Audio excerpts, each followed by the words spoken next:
আজকের আলোচনার টপিক হচ্ছে আল্লাহ তাআলা কেন এই পৃথিবীতে রাসূল প্রেরণ করেছেন, রাসূল প্রেরণের উদ্দেশ্য কি, নবী রাসূলদের পরিচয় এবং তাদের বৈশিষ্ট্য, এগুলো নিয়ে আমি আজকে আলোচনা করব এবং নবী রাসূলদের জীবনী থেকে আমাদের আসলে শিক্ষা কি, লেসনটা কি, কি লেসন আমরা নিতে পারি, এই টপিকটা নিয়ে আলোচনা করব। টপিকটা কি সবার কাছে ক্লিয়ার? প্রথমে আমরা উদ্ধার করবার চেষ্টা করি যে কেন আল্লাহ এত রাসূল পাঠালেন পৃথিবীতে, এর কারণটা কি। আল্লাহ তাআলা বলছেন রুসুলান মুবাশশিরিন ওয়া মুনজিরিন লিআল্লা ইয়াকুনা লিন-নাসি আলাল্লাহি হুজ্জাতুন বা'দা রুসুল ওয়া কানা আল্লাহু আজিজান হাকীমা। অর্থাৎ আমি রাসূলগণকে সুসংবাদদাতা এবং সতর্ককারী রূপে পৃথিবীতে প্রেরণ করেছি। আমি আবারও বলছি, আল্লাহ বলেন আমি এই পৃথিবীতে রাসূলদেরকে সুসংবাদদাতা এবং সতর্ককারী রূপে পৃথিবীতে প্রেরণ করেছি, যাতে করে রাসূল আগমনের পরে আল্লাহর বিরুদ্ধে মানুষের আর কোনো অজুহাত না থাকে। ওয়াকান আল্লাহু আজিজান হাকিমা, আর আল্লাহ তাআলা তিনি হচ্ছেন পরাক্রমশালী এবং মহাপ্রজ্ঞাময়। তাহলে উদ্দেশ্য আল্লাহ তাআলা ক্লিয়ার করলেন, কেন তিনি রাসূল পাঠালেন, যাতে মানুষের অজুহাত না থাকে। আল্লাহ তাআলা যদি রাসূল পৃথিবীতে বাণীবাহক হিসেবে প্রেরণ না করতেন, মানুষরা বলতো আল্লাহ আখিরাত বলে যে একটা কথা আছে এটা তো আমি বুঝি নাই, আল্লাহ মৃত্যুর পরে যে আবার জীবিত হইতে হবে এটা তো আমি শুনি নাই, আল্লাহ এই পৃথিবীতে আমি কি কি করেছি তার পাই টু পাই তোমার সুপ্রিম কোর্টের কাঠগড়ায় দাঁড়িয়ে যে বিচারের সম্মুখীন হতে হবে কেউ তো আমার কোনোদিন বলে নাই। এজন্য আল্লাহ বলেন আমি পৃথিবীতে রাসূল পাঠিয়েছি যাতে করে মানুষের কোনো এক্সকিউজ না থাকে। আচ্ছা বলেন তো, এখন কি কেউ আল্লাহরে বলতে পারবে আল্লাহ বিচার যে হবে এটা তো আমি জানি না? বলতে পারবে? আল্লাহ আখিরাত বলে যে একটা কথা আছে, পুনরুত্থান, পুনর্জীবিত হইতে হবে, আবার বিচারের সম্মুখীন হইতে হবে, জান্নাত জাহান্নাম আছে, এগুলো তো কোনোদিন আমি শুনি নাই। এই কথা, এই এক্সকিউজ তোলার কোনো সুযোগ কি আর আছে?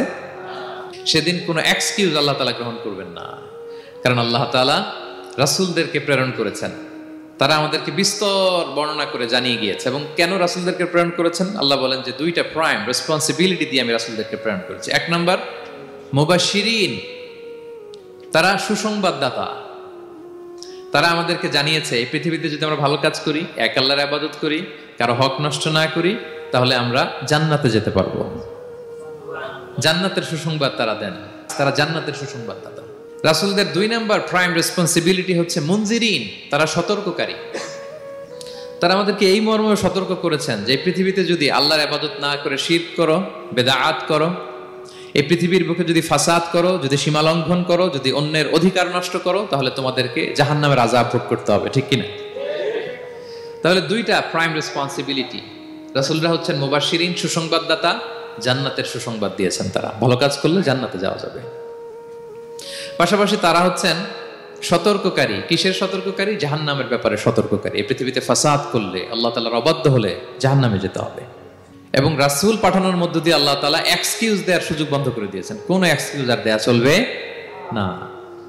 তাহলে পৃথিবীতে কেন আল্লাহ তাআলা রাসূল পাঠালেন, এই পয়েন্টটা কি সবার কাছে ক্লিয়ার? আচ্ছা ক্লিয়ার, আমরা সামনের দিকে এগোই। এরপর আল্লাহ তাআলা বলেছেন এই পৃথিবীতে যত জাতি গোষ্ঠী আছে সব জাতির কাছে আমি রাসূল পাঠিয়েছি। ওয়া ইম মিন উম্মাতিন ইল্লা খালা ফিহা নাযীর, যত জাতি, যত নেশন এই পৃথিবীতে এসেছে সব জাতিকে সতর্ক করবার জন্য, ইনস্ট্রাক্ট করবার জন্য, গাইড করবার জন্য আমি রাসূল পাঠিয়েছি। এমন কোন জাতি নাই যে জাতির মধ্যে আল্লাহ রাসূল পাঠায় নাই, সবাই রাসূল পেয়েছেন। এবং মজার ব্যাপার হচ্ছে they are the chosen and selected personality by Allah subhanahu wa ta'ala.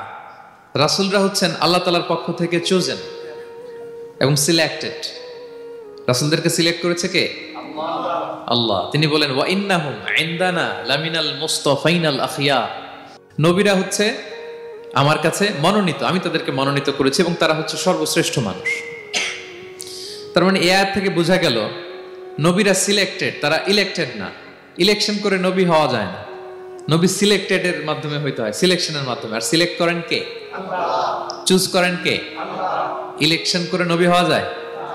আমরা পৃথিবীর সবাই মিলে যদি ভোট দেই, আল্লাহ আমরা সবাই ভোট দিলাম, এই হচ্ছে রাসূল, তাকে রাসূল হিসেবে আপনি কবুল করেন, হবে? ইলেকশনে ভোট দিলে আমাদের সাথে যদি ম্যানকাইন্ডের সাথে জিন কাইন্ডও যুক্ত হয়, জিনেরাও যদি বলে আল্লাহ আমরাও আছি, আমরাও দিলাম একটা করে ভোট, হবে? রাসূল হবে? ফেরেশতারাও যদি যুক্ত হয়, ফেরেশতারাও যদি বলে, মানুষও ভোট দিল, জিনেরাও দিল, ফেরেশতারাও দিল, প্রত্যেকে একটা করেই দিল। ধরেন প্রত্যেকের ভোট গণনা করার পরে দেখা গেল বিশাল ভোট কাউন্ট হয়েছে। এখন তাদের এই ভোটের উপর ভিত্তি করে রাসূল হবে কেউ? হবে? কারণ নবী ইলেকশনে হওয়া যায় না, নবী হয় সিলেকশনে। আর সিলেক্ট করেন কে? আল্লাহু ইয়ালামু হাইসু ইয়াজআলু রিসালাতাহু। কাকে রাসূল বানাবেন, কাকে তিনি নবী হিসেবে অ্যাপয়েন্ট করবেন, এটা তিনিই জানেন। শুধুমাত্র কেবলমাত্র একমাত্র আল্লাহ তাআলা solely এটাকে কন্ট্রোল করেন।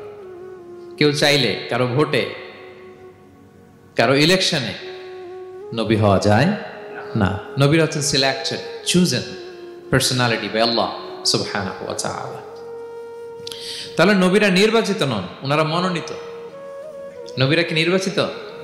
নবীরা মনোনীত। এখন কতজন নবী রাসূল আল্লাহ তাআলা পাঠিয়েছেন?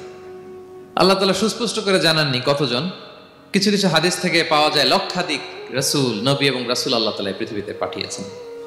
কিন্তু কোরআন আল কারিমে এই লক্ষাধিক নবী রাসূলের সবার কথা আল্লাহ তাআলা আমাদেরকে শোনাননি। আল্লাহ তাআলা মাত্র 25 জন রাসূলের কথা আমাদেরকে শুনিয়েছেন। কতজন? 25 জনের কথা আল্লাহ তাআলা শুধু আমাদেরকে বলেছেন, বাকিদের কথা বলেন নাই। কতটুকু আমাদের বলা দরকার এটা আমাদের চেয়ে ভালো জানেন কে? আল্লাহ ভালো জানেন। আল্লাহ তাআলা ভালো জানেন কতটুকু আমাদেরকে জানাতে হবে। যত রাসূল তিনি পাঠিয়েছেন, যত নবী পাঠিয়েছেন, সবার কথা যদি আল্লাহ কোরআনে বলতেন তাহলে কোরআন কি মাত্র 611 পৃষ্ঠার একটা বই হতো? 10 খণ্ড, 15 খণ্ড, 20 খণ্ড। তখন আমরা হাফেজ হতে পারতাম? হ্যাঁ, আমরা হাফেজ তরিকুল ইসলাম পাইতাম তখন? হ্যাঁ, তাকরিম পাইতাম? তখন তো হাফেজ হওয়া যেত না। এটা যদি 15 খণ্ড 20 খণ্ডের বিশাল ভলিউম হয়, হাফেজ হওয়া যেত না। এজন্য আল্লাহ তাআলা সব নবীদের কথা আমাদেরকে শোনায় নাই। মাত্র 25 জন নবীর কথা কোরআনে আল্লাহ শুনিয়েছেন। কতজন? আল্লাহ বলেন রুসুলান কদ কসাসনাহুম আলাইকা মিন ক্বাবলু ওয়া রুসুলান লাম নাকসুসহুম আলাইক। নবী হে, অনেক রাসূলের কথা আপনাকে শুনিয়েছি, আবার অনেক রাসূলের কথা আমি শোনাই নাই। যাদের কথা শোনানোর প্রয়োজন মনে করেছি তাদের কথাই আমি শুনিয়েছি। তাহলে আমরা বুঝলাম কোরআনে বর্ণিত হয়েছে কয়জন নবী রাসূলের নাম? সবাই বলবেন আওয়াজ করে, কয়জন? 25 জন। এবং এই 25 জন নবীর মধ্য থেকে 6 জনের নামে আল্লাহ 6টা সূরা ডেডিকেট করেছেন কোরআনে। 6টা সূরা উৎসর্গ করেছেন। সূরা ইউনুস, সূরা ইউসুফ, সূরা ইব্রাহিম, সূরা মুহাম্মদ, সূরা নূহ, সূরা হুদ। 6 জন নবী। কয়জন নবী? 6 নবীর নামে আল্লাহ তাআলা 6টা সূরা ডেডিকেট করেছেন। এবং এই যত নবী আল্লাহ তাআলা পাঠিয়েছেন সব নবীর উপর ঈমান আনা আবশ্যক। হ্যাঁ, it's compulsory to believe in every messenger sent by Allah সুবহানাহু ওয়া তাআলা। টু ভ্যালিডেট আওয়ার ফেথ, আমাদের ঈমানটাকে প্রিজার্ভ করার জন্য সব নবীর উপর আমাদের ঈমান আনতে হবে। সব নবী। আমরা যে ঈমান আনি, ঈমানে মুফাসসাল, যেখানে 7টা বিষয়ের উপর বিস্তারিত ঈমানের যে ঘোষণা আমরা দেই, আমরা তো বলি যে ঈমানে একটা মুজমাল আর একটা কি মুফাসসাল। ঈমানে মুফাসসালে 7টা বিষয়ের প্রতি ঈমান আনতে হয়। আমানতু বিল্লাহি ওয়া মালাইকাতিহি ওয়া কুতুবিহি, তারপরে ওয়া রুসুলিহি। পাইছেন? ওয়াল ইয়াউমিল আখিরি ওয়া বিল কদরি খাইরিহি ওয়া শাররিহি মিনাল্লাহি তাআলা ওয়াল বা'সি বা'দাল মাউত। এই 7টা বিষয়ের উপর বিস্তর ঈমান আমাদেরকে আনতে হয়। এই 7টার মধ্যে রাসূলদের ব্যাপার আছে না নাই? রাসূলদের উপর ঈমান আনতে হবে। যদি না আনি তাহলে আরকানুল ঈমান পূর্ণ হলো না, আমার ঈমান পরিপূর্ণ হবে না। তাহলে রাসূলদের উপর পূর্ণাঙ্গ ঈমান আনা এটা আবশ্যক। এবং এই সকল নবী এবং রাসূলদের একটাই ধর্ম ছিল। ধর্মটার নাম কি? সবাই বলুন, কি নাম? সবার একটাই ধর্ম। সব নবীর একটাই ধর্ম। কারণ আল্লাহর কাছে মনোনীত ধর্ম কয়টা? একটা। ইন্নাদ দীনা ইনদাল্লাহিল ইসলাম। আল্লাহর কাছে মনোনীত একটাই ধর্ম, সেটা হচ্ছে ইসলাম। এই যে ইহুদি বলে, নাসারা বলে, এগুলো ধর্ম না। এগুলো বংশ, গোষ্ঠী, জাতির নাম অনুসারে নামকরণ করা হয়েছে। যেমন নাসারা এসেছে, ঈসা আলাইহিস সালামের মা মারিয়াম ফিলিস্তিনের নাসিরিয়া শহরে জন্মগ্রহণ করেছেন। নাসিরিয়া, ওইখান থেকে আসছেন নাসারা। ইয়াকুব আলাইহিস সালামের 10 ছেলে, এই 10 ছেলের মধ্যে থেকে এক ছেলের নাম হচ্ছে ইয়াহুদা। এই ইয়াহুদা থেকে এসেছে ইহুদি। কিন্তু সব নবীর ধর্ম একটা। আওয়াজ করে বলুন তো সবাই, সেটা কি? ইসলাম। সবার ধর্ম একটা ছিল, ইসলাম। বিষ্ণু ইসা ইসলাম বলেন ওয়াল আম্বিয়াউ ইখওয়াতুন লিআল্লাতিন। সেই বুখারীর বর্ণনা, নবীগণ হচ্ছে একে অন্যের বৈমাত্রেয় ভাইয়ের মতো। বৈমাত্রেয় ভাই মানে মা ভিন্ন কিন্তু বাবা এক, এরকম হয় না? ধরেন আমার বাবা যদি একাধিক বিয়ে করে, তো প্রত্যেক স্ত্রী গর্ভে যদি সন্তান আসে, তো আমরা সবাই তো ভাই, কি বলেন? কিন্তু মা ভিন্ন। মা কি? তবে বাবা এক। নবীদের দৃষ্টান্তটা এরকম, আল আম্বিয়া ও ইখওয়াতুন লিআল্লাহ, নবীরা হচ্ছেন বৈমাত্রেয় ভাইয়ের মতো, তাদের মা ভিন্ন কিন্তু বাবা এক। বিষ্ণু ইসলাম বলেন উম্মাহাতুহুম শাত্তা ওয়া দীনুহুম ওয়াহিদ, তাদের শরীয়ত, তাদের বিধিবিধান এটা ভিন্ন ভিন্ন কিন্তু তাদের দিন কি এক, সেটা হচ্ছে ইসলাম। সকল নবীর ধর্মের নাম হচ্ছে ইসলাম। যেমন ইব্রাহিম আলাইহিস সালামের ব্যাপারে আল্লাহ তাআলা বলেন মা কানা ইব্রাহিমু ইয়াহুদিয়ান ওয়ালা নাসরানিয়ান ওয়ালাকিন কানা হানিফাম মুসলিমা ওয়া মা কানা মিনাল মুশরিকিন। নবী ইব্রাহিম আলাইহিস সালাম উনি ইহুদিও ছিলেন না, নাসারাও ছিলেন না, উনি একনিষ্ঠ মুসলিম ছিলেন। কি ছিলেন? আল্লাহ নবী ইউসুফ আলাইহিস সালাম উনি সবসময় আল্লাহর কাছে দোয়া করতেন, আল্লাহ তাওয়াফানি মুসলিমান ওয়াল হিকনি বিসসালিহিন, আল্লাহ তুমি আমাকে মুসলিম হিসেবে মৃত্যু দিও আর সৎকর্মশীলদের সাথে অন্তর্ভুক্ত করে নিও। তো উনি মুসলিম না হলে এই দোয়া করতেন, আল্লাহ মুসলিম হিসেবে মৃত্যু দিও। সুলাইমান আলাইহিস সালাম রানী বিলকিসের কাছে একটা চিঠি লিখেছেন, এই চিঠি আবার পাঠিয়েছেন হুদহুদ পাখিকে দিয়ে। হুদহুদ পাখি ঠোঁটে করে এটা কামড় দিয়ে নিয়ে বিলকিসের রাজপ্রাসাদের ভেন্টিলেশনের ভিতর দিয়ে ঢুকে বিলকিস লাঞ্চ করে বিশ্রাম নিতেছিল, এর বুকের উপরে চিঠিটা রেখে ফুরুত করে উড়াল দিছে হুদহুদ। খুলে দেখে অদ্ভুত এক চিঠি, ইন্নাহু মিন সুলাইমান ওয়া ইন্নাহু বিসমিল্লাহির রহমানির রহিম। তো বিলকিসকে উদ্দেশ্য করে সাল্লাল্লাহু আলাইহি ওয়াসাল্লাম বলেছিলেন আল্লাহ তাআলু আলাইয়া ওয়াতুনি মুসলিমিন, বিলকিস অবাধ্য হয়েও না, বাড়াবাড়ি করো না, মুসলিম হয়ে আমার কাছে ফিরে আসো। কোন নবী বলছেন? তো উনি যদি মুসলিম না হতেন উনি মুসলিম হওয়ার আহ্বান করতেন? প্রিয় ভাইরা, তাহলে সব নবীর ধর্ম একটা, সেটা কি? ইসলাম। সব নবী একই ধর্মের অনুসারী ছিলেন। এ পর্যায়ে আমরা কমন প্রফিটিক ফিচার্স, 10টা কমন ফিচার আছে যেটা সব নবীদের ক্ষেত্রে প্রযোজ্য, সব নবীদের ক্ষেত্রে এই ফিচারগুলো পাওয়া যায়। এই 10টা কমন ফিচার নিয়ে আলোচনা করবো ইনশাআল্লাহ।